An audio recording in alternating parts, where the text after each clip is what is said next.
नमस्कार। पॉलिटिक्स में आप सबों का स्वागत है।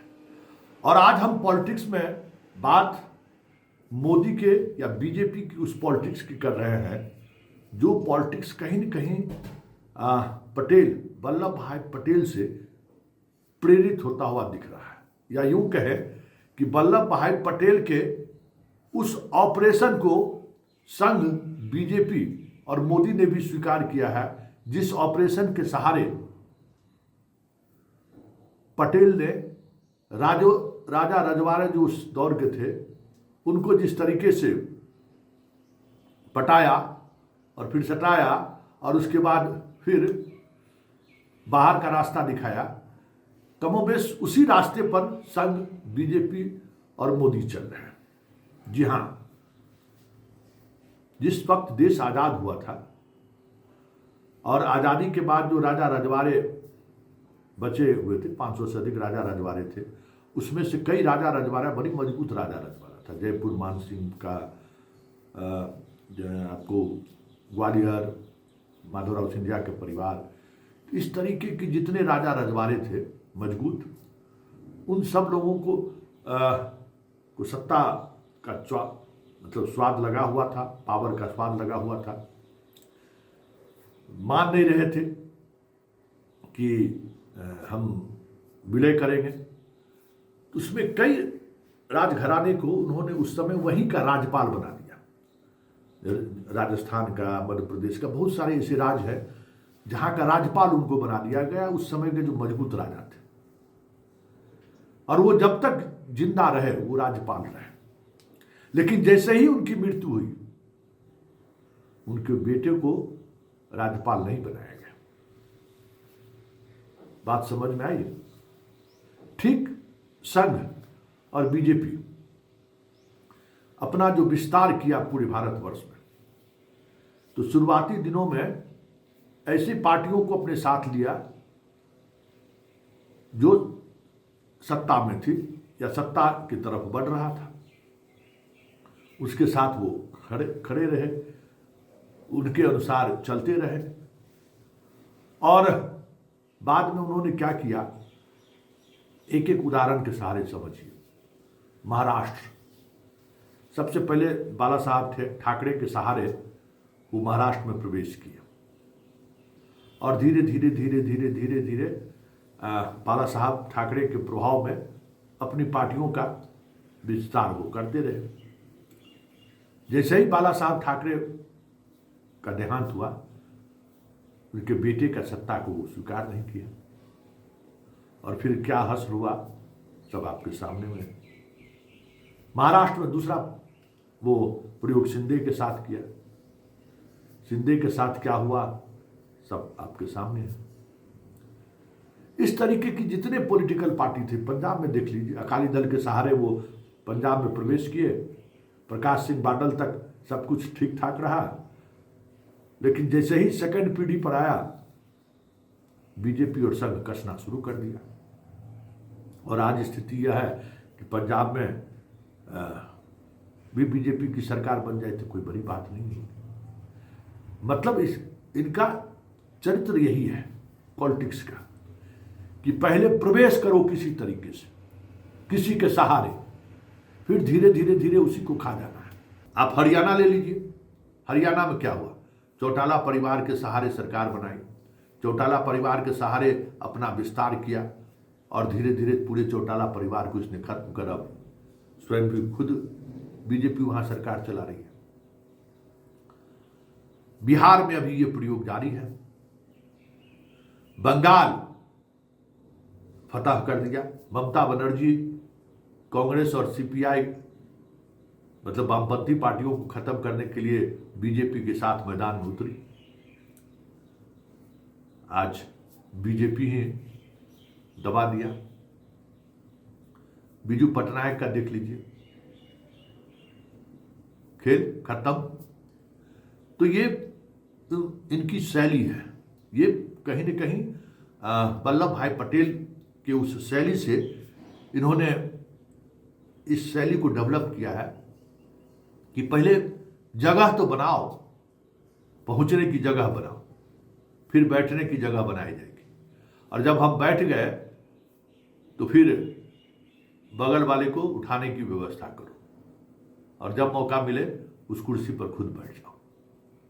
और ये कोई एक दिन का हिस्सा नहीं रहा है, ये बरसों बरस से प्रयास बीजेपी करती आ रही है, संघ करती आ रही है, और आज गंगा से गंगोत्री तक बीजेपी की सरकार है।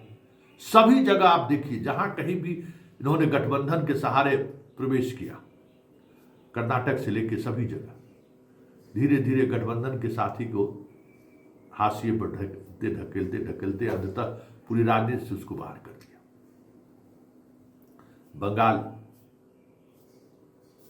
देख ही रहे हैं, बिहार मतलब बिहार में आधा ऑपरेशन अभी हुआ है। सरकार तो बीजेपी की बन ही गई, नीतीश कुमार के प्रचंड बहुमत लाने के बावजूद भी 3 महीने के अंदर में चलता कर दिया उनको। परिस्थिति ऐसी बना दी कि नीतीश कुमार अब बाएं दाएं करने की स्थिति में नहीं है। तो ये जो 2029 से पहले देखिए, सेकेंड जनरेशन कोई टिकने नहीं देता है। जो आप देख लीजिए, ममता को उन्होंने स्वीकार किया, अभिषेक को स्वीकार नहीं किया। चौटाला को स्वीकार किया, चौटाले के बेटे को स्वीकार नहीं किया। प्रकाश सिंह बादल को किया, उसके बेटे को स्वीकार नहीं किया। बाल ठाकरे को किया, उसके बेटे को स्वीकार नहीं किया। बेटे की बारी जैसी आती है ताकत लगा देता है कि नहीं, अब फाइट इट। तो बिहार में जो बेटे लोग राजनीति में हैं, निशांत पैर फैलाने की कोशिश कर रहे हैं। ये तय मानिए कि 1-2 बरस में निशांत फिनिश कोशिश करेगा। ये चिराग फिनिश है ही, उनका जो वैचारिक आधार था वो आधार खत्म कर ही दिया है। मतलब पहले देखिए, इसकी रणनीति का हिस्सा क्या है बिहार से आप समझ सकते हैं कि जदयू अभी तक बची हुई इसलिए है कि जदयू अपने राजनीतिक एजेंडों के साथ मौका बेमौका खड़ा दिखता है और उसी से अपने आप को बचाए रख रहा है। चिराग अपनी आइडियोलॉजी, अपने पिता की आइडियोलॉजी के साथ उसकी पूरी राजनीति खत्म कर ली है। आज की तारीख में उसके पास पासवान का भी बहुमत वोट नहीं है। अगर बीजेपी को छोड़कर इस तरफ आने की भी कोशिश करेगा तो उसका वोट बैंक उसको साथ छोड़ देगा। ये स्थिति कर दिया है। मांझी उस दौर में 1 जिला का ना, 1-1.5 जिला का, लेकिन मांझी उस दौर में बढ़ते जा रहे हैं।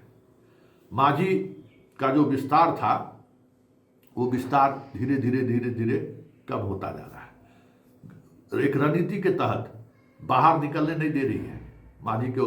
बिहार में तो मुसहर बहुत सारी जगह पर है, सहरसा में है, दरभंगा में है, समस्तीपुर में बहुत सारे ऐसे इलाके हैं जहां मांझी का वोट है। लेकिन मांझी को गया और गया से बाहर की राजनीति में पनपने नहीं दे रहा है। इस तरीके से उलझा कर रखा है कुर्सी में।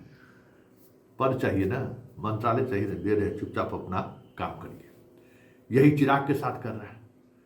तो चिराग और मांझी की सियासत को इसने समाप्त कर दिया है। अब इसके सियासत के सहारे ये कुछ नहीं कर सकते।